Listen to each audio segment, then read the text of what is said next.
like to invite you to continue eating as we move to the second portion of this program. And I'd like to let you know that we're going to do just something a little bit different at the start of this program that we typically do. And that is to recognize the fact that a number of us lost people this past year. Many of us have experienced loss of loved ones or colleagues over the past year due to various reasons, and the department was no exception.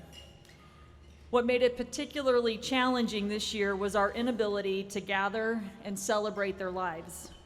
So I'd like to take a few minutes to do that today by recognizing 4 leaders who meant so much to so many in this room. So to begin, Tom Quinn, 1948 to December 2020.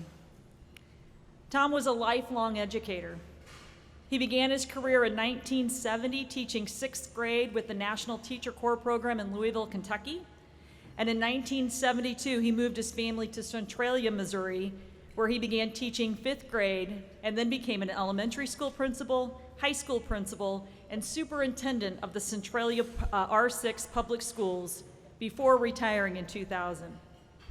He then worked at the department for 9 years, first as the director of school governance, and then as the assistant commissioner for the Division of Career Education.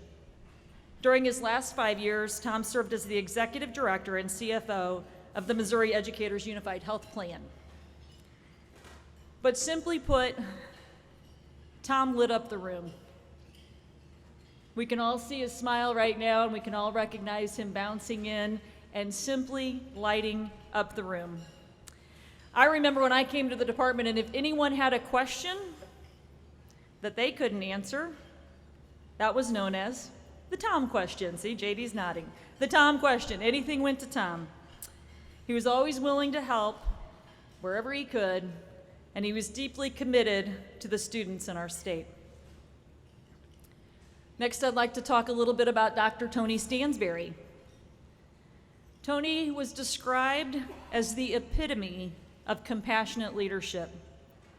Dr. Stansberry served in the U.S. Army and the Army National Guard from 1963 through 1995.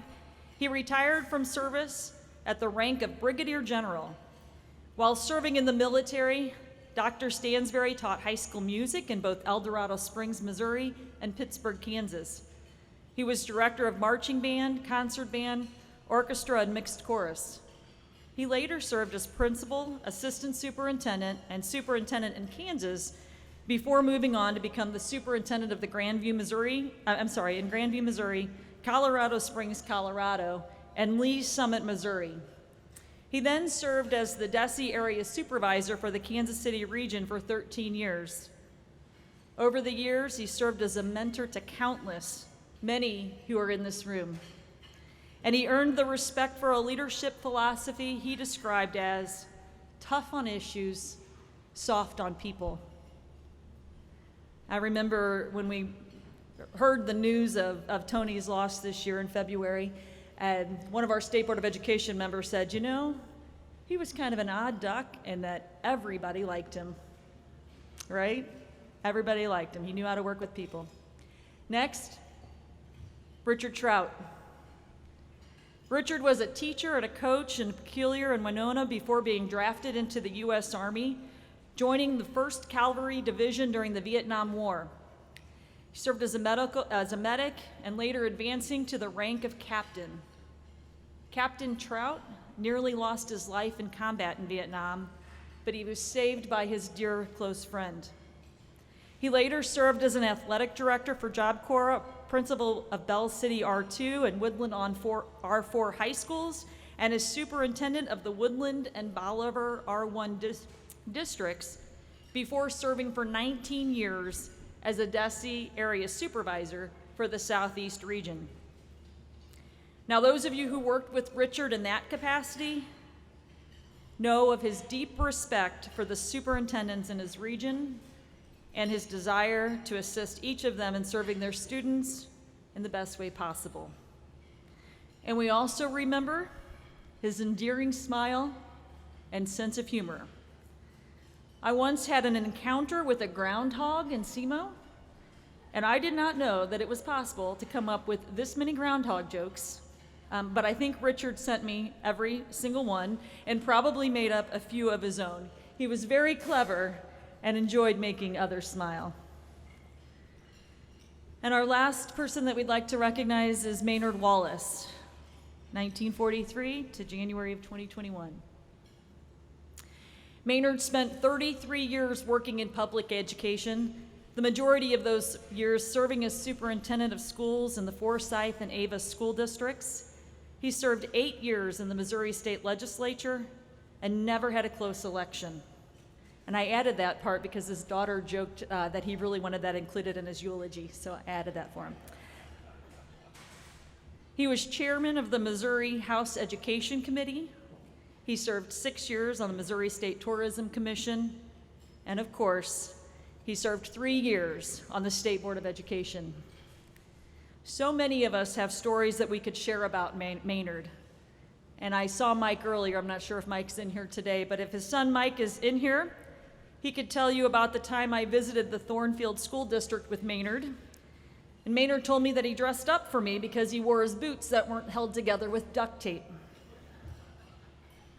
But I vividly remember the day 4 years ago when Maynard stood in front of this audience, and you could have heard a pin drop when he said, in a way that only Maynard could say, with the deepest of convictions, these 6 words: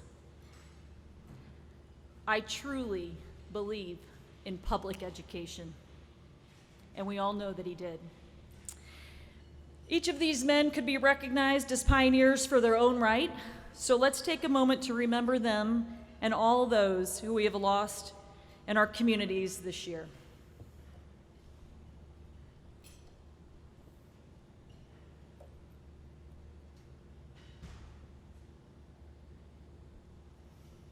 Thank you.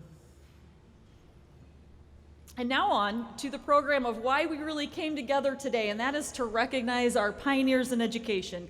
Each year, the Department of Elementary and Secondary Education selects a few distinguished men and women whom we honor as pioneers of education. Since 1974, we have honored hundreds of pioneers, and today we will cross the line to recognize over 300 pioneers in our field. The pioneers are veteran teachers, school administrators, other school staff, legislators, school board members, and citizens who have made a mark in Missouri's public education system. Today, we are proud to honor 5 individuals whose careers have influenced the course of public education in Missouri over the past half-century.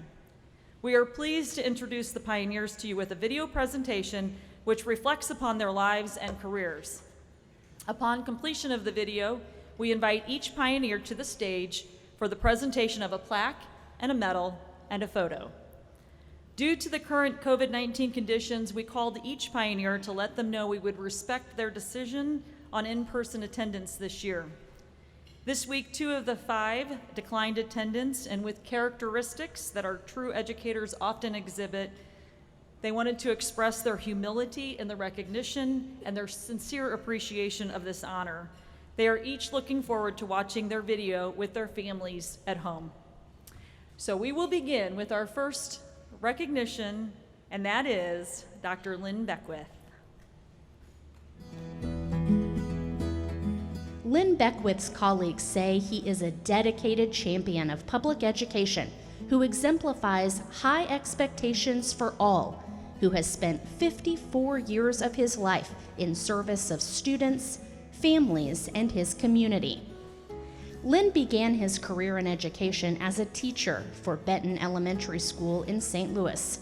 He worked his way up to become an assistant principal, then a principal, and later moved into roles in administration, serving as the director of federal programs and later the executive director of federal programs and governmental relations for St. Louis Public Schools. Lynn later became the superintendent for the University City School District, where he strived to bring meaningful change to the lives of his students, being active in establishing early learning centers in the district and setting up health clinics and other support services for area families. Lynn also promoted literacy among his students. His work in literacy advocacy continues to this day as he serves on the board of directors for the St. Louis County Library District. As president of that board, Lynn celebrated the reopening of the renovated Florissant Valley branch. He has volunteered for various educational boards throughout the years as well, all part of his effort to improve schools and educational opportunities in the St. Louis area.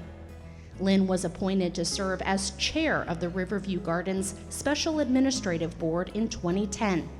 He continues leading in this role today and has helped the district attain provisional accreditation. Colleagues say Beckwith was a consummate professional and, as one put it, tough for all the right reasons. In 2000, Lynn shifted gears, leaving K-12 education to pursue a career serving students in higher education. He worked as the superintendent in residence for the University of Missouri at St. Louis, and later as the endowed professor of urban education at UMSL until his retirement in 2015. Lynn reflected, "It has been my way of giving back to the Metro St. Louis community because this community has given so much to me." Lynn found his time in education to be incredibly rewarding. He was able to touch the lives of so many students at every level of their education. It was especially fulfilling to have the fruits of his labor, his former students, share their success stories with him and recount how he affected their lives. Lynn shared, "That is one of the many special benefits of being a professional educator, because not only is the impact significant today and tomorrow, but it can last for all eternity, as you never know where your influence will end." Lynn continues his volunteer and civic work to carry on his lifelong passion of working with young people, our leaders of tomorrow. He continues to be a highly respected and sought-after mentor for current and future educators. His frequently requested words of wisdom stem from his diverse experience serving numerous roles in the education system. Lynn worked tirelessly to improve the educational opportunities available to St. Louis area students. He is a pioneer.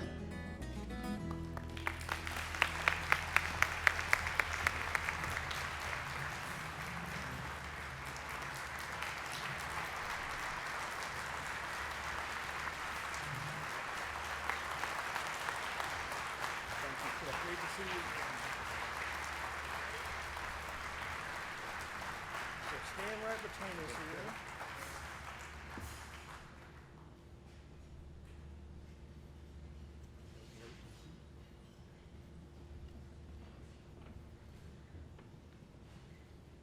Our next pioneer is Nellie Harper, who is unable to join us today, but let's go ahead and watch her video. From an early age, Nellie Harper knew she wanted to be an educator. She started her career earlier than many of her colleagues, at just 17 years old. During her 43-year teaching career, Nellie worked hard to keep her classes at the forefront of technology and to use modern teaching methods to give each student the best education possible. Nellie started teaching in Benton County in 1948 in a rural one-room classroom known as the Freedom School. She taught there off and on for 12 years until she moved to the Warsaw School District in 1966. She implemented novel concepts at the time to help her students succeed, like peer tutoring and cross-grade level tutoring. She also looped with the same students, teaching the same group for 8 years. In a time before individual learning plans were widely used, Nellie worked to ensure each student had the chance to learn and advance at their own pace. In addition to helping her students learn, Nellie spent years working to advance her own education, all in pursuit of more knowledge so she could better serve her students. Nellie made time to earn her bachelor's and master's degrees at Central Missouri State University by attending classes in the summer when she wasn't actively teaching, although she was plenty busy raising 2 daughters on the farm with her husband. Nellie brought new techniques from her master's program into her own classroom, She used a flipped classroom model where students brought recordings home to listen to her lessons and would then practice the new concepts together in class the next day. Even today, at 90 years old, Nellie continues to be tech savvy, embracing new technology to connect with and even cook with her great-grandchildren during the pandemic. Nellie spent the remainder of her career at the Warsaw School District, teaching at South Elementary School from 1971 to 1995. Not just content to teach other parents' children, Nellie instilled a love of education in her children and grandchildren, and both of her daughters went on to become teachers themselves. While teaching at Warsaw, Nellie received several awards recognizing her distinguished career, including the 1999 Warsaw Academic Service Award and the 2006 Warsaw Hall of Fame Award after her retirement. Nellie worked constantly to hone her craft and improve her teaching methods to adapt to a changing world. She is a pioneer.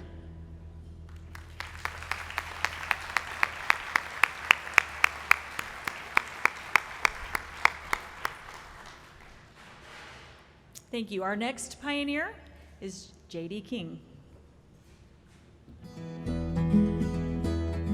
J.D. King was born to be an educator, and some would say he started his career while he was still in elementary school, taking part in peer tutoring and coaching team sports at recess when he was just a boy. His lifelong love of education began in a small school in Sullivan County, Missouri. J.D. earned a degree in social science from Northeast Missouri State University, now Truman State. Upon graduation, his school superintendent asked him to come back to teach social studies, so he returned home to Green City, Missouri, and began his first teaching job. After briefly teaching and coaching at La Plata High School, J.D. took a job with Macon R1 in 1970. He remained there at Macon for a quarter century, teaching 2 years of junior high social studies, spending 1 year as an elementary school counselor, working for 10 years as elementary principal, and then serving 12 years as superintendent. As the elementary school principal, one of JD's favorite activities was reading to and interacting with his students. JD's colleagues said it was always evident how much he cared about the well-being of each student. During JD's time as superintendent, he encouraged the Macon School District to be involved with the Foreign Exchange Student Program to promote goodwill with other countries and expand the educational opportunities for his local students. In 1995, JD left Macon R1 after 25 years of service to become a DESE Area Supervisor of Instruction for the North Central District. When he joined the department, the agency was in its first cycle of the Missouri School Improvement Program under the direction of Commissioner of Education Kent King. During his 19-plus years at DESE, JD helped facilitate nearly 150 MSIP reviews. He also chaired the first statewide System of Support Advisory Team in 2008 to improve DESE's services to schools across the state. JD has been recognized throughout Northeast Missouri for his contributions to improve Missouri public schools, receiving awards specifically from the Missouri Association for School Administrators, the Missouri Association of Secondary School Principals, and the Truman State University RPDC. He strived his whole life to improve the quality of education students receive and to ensure that each student he taught had the best opportunities to improve their lives through education, none of which would have been possible without the love and support of his wife, Diane. Colleagues note JD's confidence, compassion, and the strength of character he exhibited throughout his career. JD mentored Missouri superintendents for more than 40 years. He is a pioneer.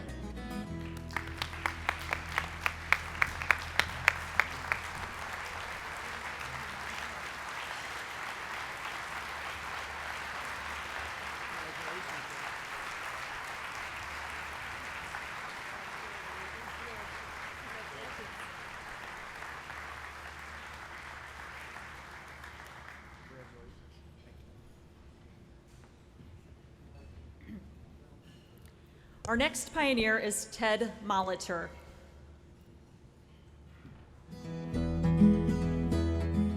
Ted Molitor was born in 1933 at St. Joseph Hospital in St. Charles, Missouri. The second oldest of 5 sons, Ted still lives today in the O'Fallon home where he and his brothers were raised. He attended Assumption Grade School and High School and graduated in 1951. Ted was then drafted into the military in 1953, serving the U.S. Army in Germany for 2 years. After leaving the Army, Ted used his GI Bill to pay for his tuition at the University of Missouri-Columbia, where he earned his teaching degree in 1958 and later his master's. Out of college, Ted received his first teaching and coaching job in Winfield, Missouri, where he stayed for 2 years before moving to the Central R2 School District, a newly formed district resulting from the 1947 Missouri School Reorganization Law.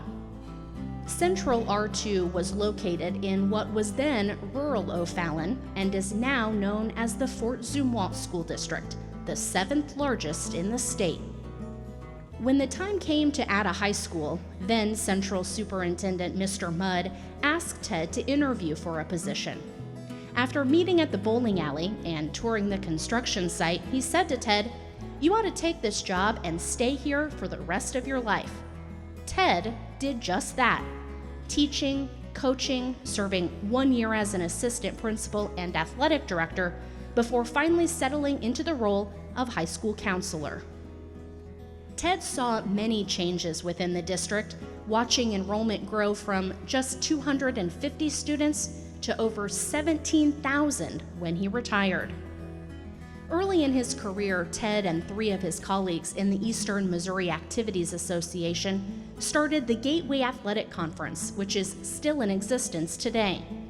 Thinking back to his days as a coach, Ted can recall so many of his student athletes by name and talks not only about their athleticism, but also their strong moral character and discipline. After 12 years of coaching, Ted decided to focus full-time on school counseling and later retired from the district in 1997 with 39 years of public school service. Ted had the pleasure of serving under all district superintendents, including current superintendent Dr. Bernie DeBray, speaking highly of his outstanding leadership then and now.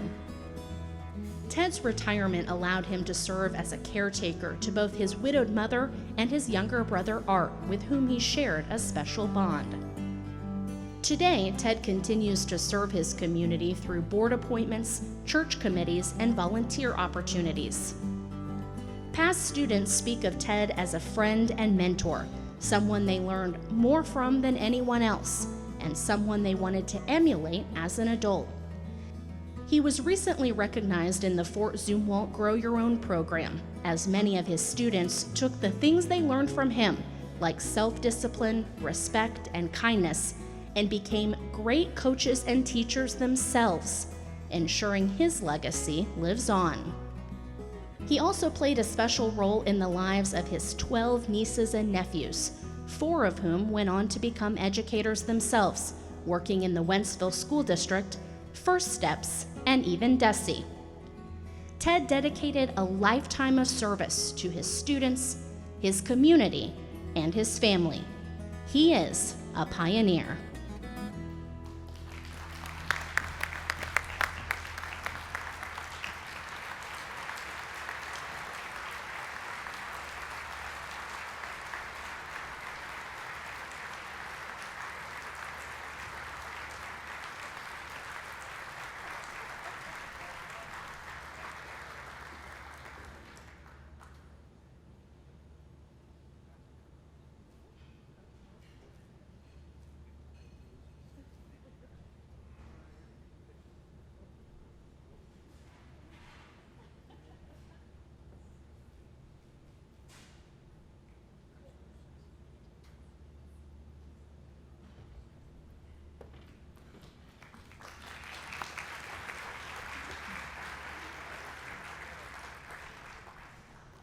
Our final pioneer is Cindy O'Brien, who is unable to join us today, but we would like to watch her video as well.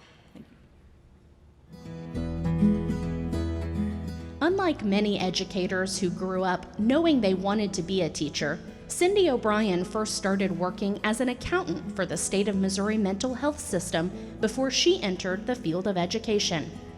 Cindy began working in the Breckenridge School District as a substitute teacher and part-time teacher's aide for at-risk elementary math students.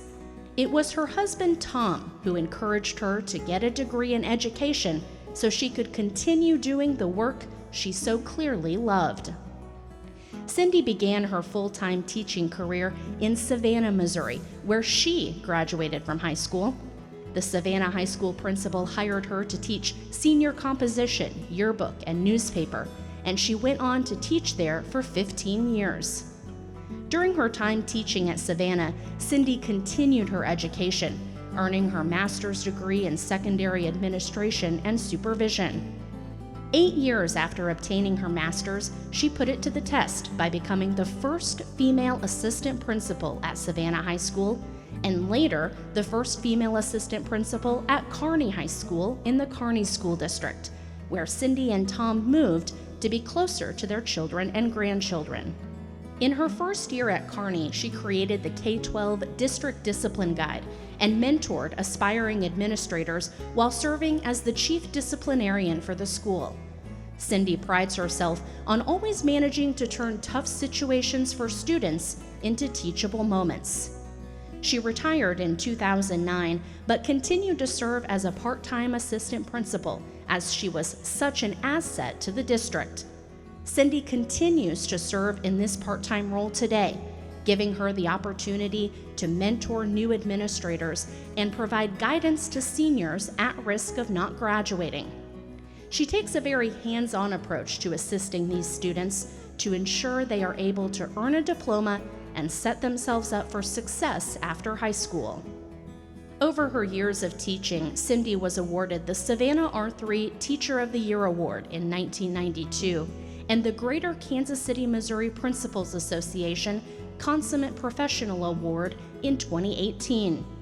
There is also a scholarship for Savannah High School students in her name, and Cindy and Tom match these funds with their own money. Cindy reflected, "Students rely on their schools, teachers, and administrators to serve as that constant each day, where they can count on 2 balanced meals, socialize with their friends, feel safe, and know they are being taught by people who care about them." She is described as selfless and hardworking, striving throughout her career to be that constant in her students' lives, providing them with a sense of pride and accomplishment, while also working to guide the next generation of school leaders. Today, Cindy and Tom can often be found as spectators at games and events in the Kearney area as they continue to be invested in the success of students in that community. And looking back to where it all began, Cindy is proud to have started her career as a teacher and administrator in her hometown of Savannah, shaping the lives of Kansas City area students just like her. She is a pioneer.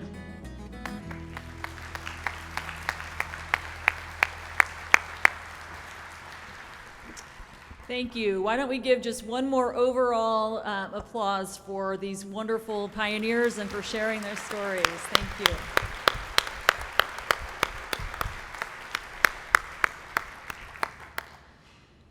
All these humble pioneers, they look down when you start class. It's such an educator thing, right? We're all so humbled by these awards and recognitions. Thank you very much. Great stories, great inspiration. So this concludes our program for today. We do have 2 more really thoughtful and well thought out breakout sessions for you to attend this afternoon, but we will not be coming together as a group. Dinner is on your own this evening. So the next time we will meet as a group, we'll be back in this room tomorrow morning for breakfast, and we look forward to seeing you all then. Thank you and have a wonderful afternoon and evening. Thank you.